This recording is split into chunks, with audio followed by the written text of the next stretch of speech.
Over the past few months, Squarespace has had this really weird glitch where when you take text from anywhere else that isn't Squarespace and you paste it into your Squarespace website, it copies across as bold and italicized. And I don't know, it's stupid. It doesn't make any sense. But basically, there's only one way that I know of that we can fix it for the most part and stop that strange effect happening. So I'm going to just show you a quick keyboard trick that you can use to copy it across and stop that strange formatting happening. So I've just copied some text from lipsum.com. Now what I'm going to do is just go into the editor and I'm going to paste that text under here. And you can see, stupidly, it pastes bold and italicized. I don't know how this hasn't been fixed yet, but anyway, it hasn't. To get rid of this, obviously all you need to do is click bold and italics, and then it's fine.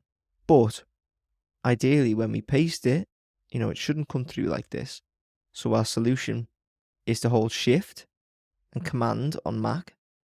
I think it's Shift and Control on Windows. And then we hit paste. Or V, should I say, which is paste.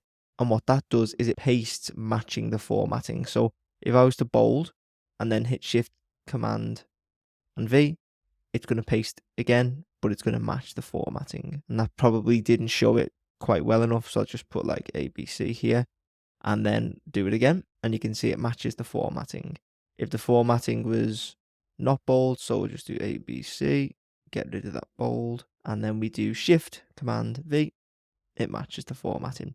Now, the only thing to note with this is if you have like bullet points, for instance, it's not going to format that correctly. So I had a ton of text on a client website the other day, and I thought I was being smart doing this matching the formatting.